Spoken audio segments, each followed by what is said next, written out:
Sabi nila kapag namatay daw ang taong mahal mo, ang kalahati ng kaluluwa mo ay sumasama sa kanila sa kabilang buhay. Pero paano kung ang kalahati ng kaluluwa nila ang tumangging umalis sa tabi mo? Paano kung ang pangakong till death do us part ay hindi pala isang matamis na sumpaan, kundi isang sumpa na hindi mo na matatakasan kahit mabaon ka pa sa lupa? Hindi lahat ng nakikita mo ay totoo at hindi lahat ng naririnig mo ay guni-guni lang. Ako si Waway Kilabot at dito sa channel na to, babasagin natin ang katahimikan ng inyong mga pinakamadidilim na karanasan. Mula sa mga kwentong hindi maipaliwanag hanggang sa mga katotohanang mas pipiliin mo na lang sanang hindi nalaman.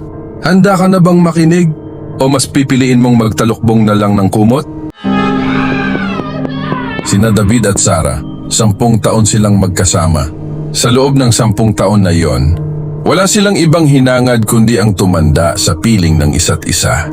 Pero sa isang madilim na gabi, sa gitna ng isang bagyo na tila walang katapusan, nagbago ang lahat.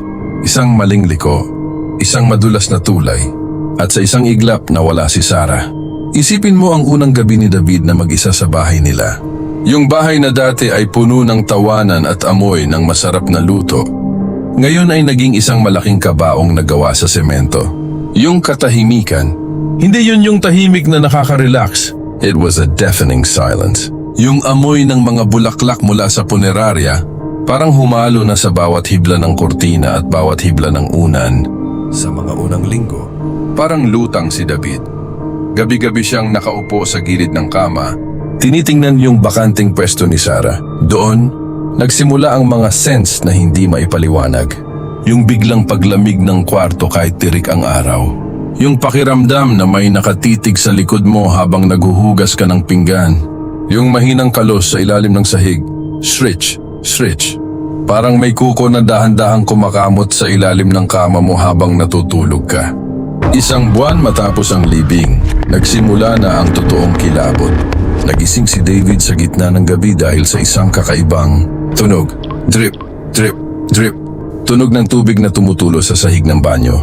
Pagpunta niya doon, tuyo naman ang lahat. Pero ang amoy, doon siya napatigil. Hindi yun amoy ng sabon, amoy yun ng basang lupa.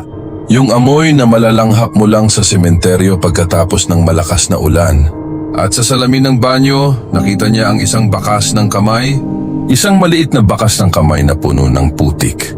Doon na nagsimula ang mga bulong. David, bakit hindi mo ako sinama? Yung boses ni Sarah, pero parang galing ito sa isang napakalalim na balon. Hollow, walang buhay, at punong-puno ng pait. Hindi na ito yung Sarah na mahal niya.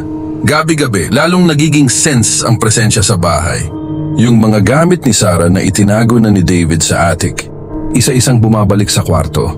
Isang gabi nakita niya ang paboritong damit ni Sarah na nakalatag sa kama, basa at puno ng lumot. Sa sobrang takot, sinubukan ni David na tumakas.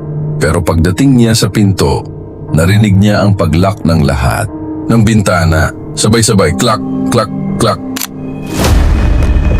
Wala nang matatakbuhan si David. Sa gitna ng sala, namatay ang lahat ng ilaw. Sa ilalim ng mahinang liwanag ng kidlat mula sa labas, nakita niya ang isang anino sa dulo ng pasilyo. Isang babaeng puti ang suot, pero ang puting tela ay kulay kape na dahil sa putik at dugo. Ang buhok nito ay nakatakip sa mukha, pero kitang-kita ang mga matang nanlilisik sa dilim. Unti-unti itong lumapit. Drag, step, parang may hinihilang mabigat na bagay. Habang papalapit ito, naramdaman ni David ang sobrang lamig.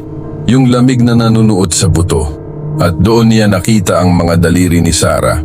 Wala na itong mga kuko, puro sugat at lupa. Tila ba hinukay niya ang sarili niyang paraan palabas ng kabaong para lang makabalik. Niyakap siya ng nilalang. Isang yakap na hindi nagdadala ng init, kundi purong kamatayan. At sa huling pagkakataon, bumulong ito sa kanyang tenga. Sabi mo, kahit anong mangyari, magkasama tayo. Ngayon, oras na para tuparin mo yun.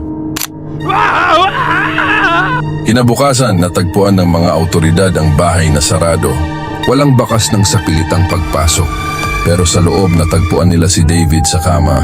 Mukha siyang natutulog, pero ang kanyang balat ay kasing lamig na ng yelo. At ang pinaka nakakataka, Ang buong kwarto ay puno ng sariwang lupa at amoy ng mga bulaklak ng sementeryo.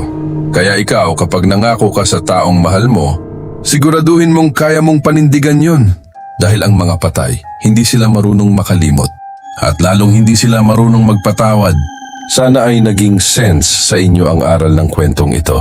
Kung nanindig ang balahibo mo, i-hit ang like button at mag-subscribe para sa marami pang kwentong magpapatulog sa inyo ng may bukas na ilaw. Muli ako si Waway Kilabot. Hanggang sa susunod nating pagkikita, kung makakakita ka pa.